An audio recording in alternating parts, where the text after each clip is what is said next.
Hello, it's Stephen Moody here with my IRONMAN Texas vlog, where I document my journey to IRONMAN Texas to hopefully qualify for the World Championships in Nice from that race.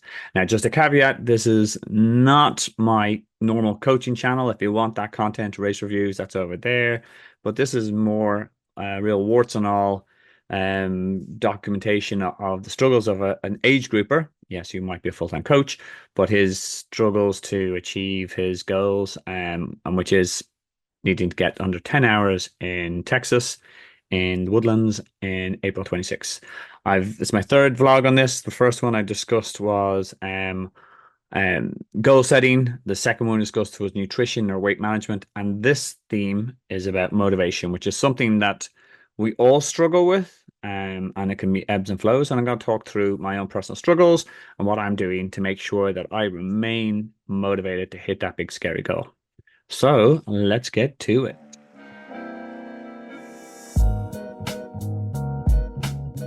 For me, motivation is one of the five key pillars to unlocking my own or any endurance athlete's performance. Because without strong motivation, you're not going to make the kind of sacrifices and the hard decisions you need to actually achieve your endurance goal. Like for myself, going sub 10 in Ironman Texas. Because anyone who's done a marathon, Ironman triathlon, there's early mornings, there's giving up nights out with the lads, there's eating the right foods, there's we're running in the rain, cycling in the rain. None of these are easy decisions. And to quote one of my favorite motivational videos, Welcome to the Grind, I said, every day becomes a decision between the easy way and the right way. So for us to choose the right way each time, to not hit the snooze button, to kind of out in the cold, get out running, etc. We need to be highly motivated. So that is why it's massively important. And being very, very critical of myself, as in my motivation has been poor in the last few years, and it's shown in my results. But why is that? And I kind of again I'm going to be very critical of myself, but I did kind of look at it and I went, there's been kind of three main reasons why my motivation has been not as strong as it needed to be to actually get the results I believe I'm capable of. And like at one point there's the like in reverse order, like I've had some pretty bad luck when it comes to triathlon in terms of my own racing. I got injured in Cork, otherwise I would have got, a Kona slot. I'd qualified for Nice in Texas last year or 2 years ago. Um, and I ended up bike crash 2 months later and I broke my ribs and had to pull out. So that eats away at the motivation and you're sort of going, oh, that stings. And then actually in terms of my results, aside from minor little wins here or kind of semi good performances, I haven't at iron distance, I haven't had a really good result in terms of where I think I've done myself justice, and time wise, placing wise, since 2019. I'm gonna let that sink in because it was a bit of a shock when I kind of was doing my research here. That's 5 years of all those sacrifices I've talked about, all those sort of hard training days, long days in the bike, etc. And I haven't gone anywhere near where I think I'm capable of. That's demotivating. And because it makes you question, should I just, why are you doing this? Like, what, like, just focus on the coaching, focus on the YouTube channel, focus on the, things that are going really well. I go, but I don't think I've done myself justice and I don't want to leave it that way. And again, I talk about things I'm doing to fuel that fire and get my ass motivated and maintain that motivation.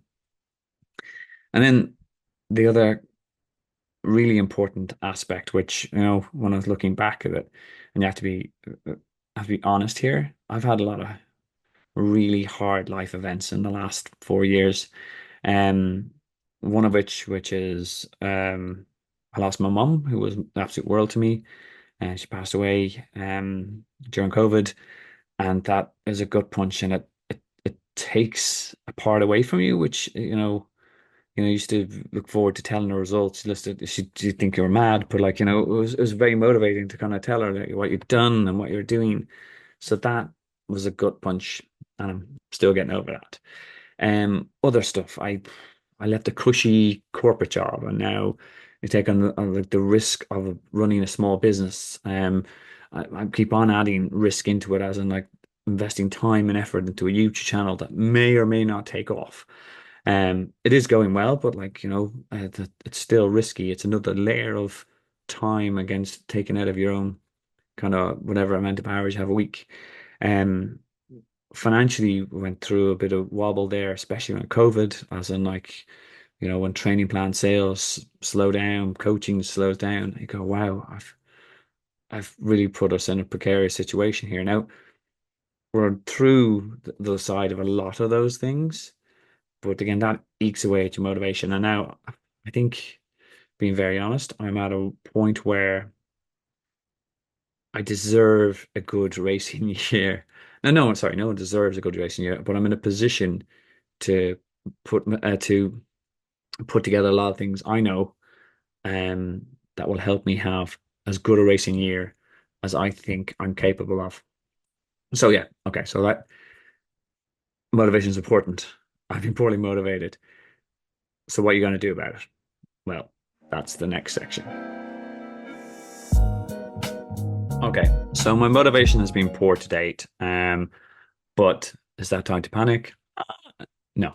Um, Good news is, as I said, I know what I need to do to, hints, tricks, strategies, etc., to get people motivated, because this is what I do. But now I need to apply it to myself.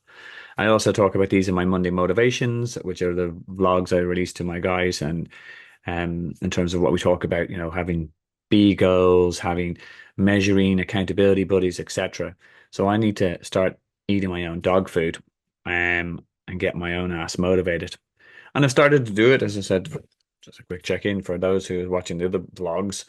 I have my goal for goals, which every time I have a completed a session as planned, I plink in a, euro coin, which is cool. It's visual, it's satisfying, and it's something that keeps you focused. And also be cool at the end of IRONMAN Texas, I should have a very full jar, and I might, God knows what I'll buy. Um, so what else am I gonna do? I'm gonna double down on that concept actually, because I actually do find that really good, and I'm gonna link it into my scores and the doors where I keep track, and we're gonna talk about that next. Um, I keep track on my fitness number from Training Peaks and my weight target. And if I hit those targets, I'm going to give myself a reward. So, like for example, if I get to 70 CTL, I'm going to buy myself a nice new pair of racing flats. Here are the other things I'm going to buy. I'm going to put them there and there and there. And if I hit the rig goal, well, before I hit the sub 10, hopefully, I'm going to give myself a really big present. So again, that what that has the effect of, it moves the big far away goal into a series of small milestones that are just, ooh, I can reach out, I can touch that. Again, brilliant. So the other thing I talk about in Monday Motivations is having B races, and because I feel it's people, put all their weight. I'm going to do this marathon, I'm going to do this Ironman. They don't do anything else. I lose the fun of this, and that becomes demotivating. So B races are a good way of testing your fitness, testing, keeping it kind of, keeping it energized, etc. So I'm a big fan of that. And I tried that approach this weekend where I raced 70.3 Duisburg, and I gave myself a good stretch goal of going under 5 hours. Um, Now, the race report, again, I'm going to test my editor. Can she put a link there rather than the comments? If not, we'll just put it in the comments. I don't know if that's technically possible. But anyhow, race didn't go well. I ended up with a PW, a personal worst. And I ended up running the half marathon, which was a bit deflating for myself. But rather than take that as a kick in the balls and sort of like, oh, you're not going to do it, I'm taking it as a kick up the ass. And I went, okay, you're far from where you need to be, but you do know what the numbers are, and you have got there in the past. And I'm going to make some changes to my training structure, which leads me on to the final piece of my motivation, which is going to be the one that brings it all together. I am going to re-engage a coach I used a while back, which I got great success with. And I know he's my type of coach. He will keep me accountable. He gives feedback. He's vested it in my results, which is what I love, and it's what I bring to my kind of coaching engagement. So he's my type of guy because he's probably me with, but not as good looking or as charming.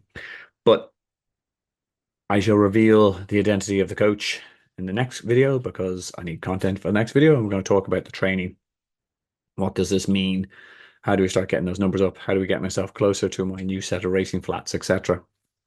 And get my getting motivated again, and also making that decision to every single morning you're taking the right way rather than the easy way. Okay, so scores and doors, and what we bring in and discussing in the next vlog.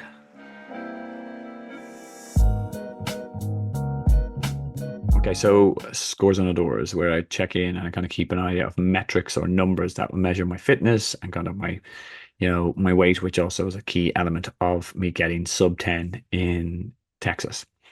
So last time we checked in, my fitness number was, and higher the better, it was 55. And this time it's actually 10 to 50, which I'm down around 10%.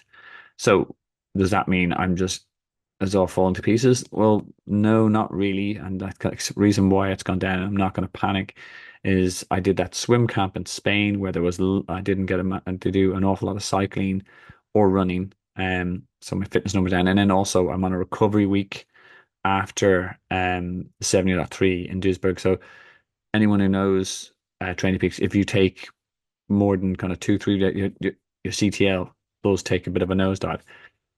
I'm more excited about how my CTL is going to improve with the new coach on board. So that's exciting. So I'm not going to beat myself up too much. The other metric in terms of the weight target, last time I checked in, I was 75.2 kg, and amazingly enough, due to lack of training and lack of, and probably indulging in some German beers afterwards, I'm exactly 75.2 again this time around. Again, not a reason to panic. Your body does take to bounce after 70.3 or a big Ironman event. So what I'm more interested as well, as myself and the coach have agreed, we're going to share my fitness pal, and he's going to check in on my macros, check in on what I'm eating. So that is already making me much more vigilant about what I'm putting in my gob. So hopefully I shall have not only my new racing flats, I'll have a new racing helmet, and I'll be on my way to the big mystery prize at the end. So okay, so in rapid, what's next? We're going to talk about the training kind of structure. My coach and myself will discuss and bring how we keep track on that, what my week looks like, etc. So exciting times ahead. But as I said, I really hope that my motivation levels do start improving, because what we do is hard, and it's very draining on you physically, it's very draining on you mentally, and you can't expect to perform if your head's in a tizzy, if you're overly stressed, if you're overly anxious, etc., which I've suffered from in the last few years, and I'm happy to admit that. I do find that triathlon is a release for me, and that's where I want to find the love for the sport. I've got myself a big scary goal. It keeps me focused. It keeps me from overly obsessing about other things which I possibly can't control, the business, YouTube numbers, etc. So hopefully you found this useful. Maybe you picked up some motivation tips yourself. Maybe it's just interesting to follow my journey. If it was, please like the video. If you're interested in hearing more of this stuff, please subscribe. I'm more than happy that it's more than a few of my 100 of my friends are following this. If I help anyone in terms of making everyone interesting, I hopefully a bit more fun next time. Last time I stuck my face in a cake, which was funny. This time is a bit more kind of really what goes on. Sometimes you're the hammer, sometimes you're the nail. I'm hoping to be the hammer for the next few blogs. Again, I hope you have a great week's training, and thanks for watching.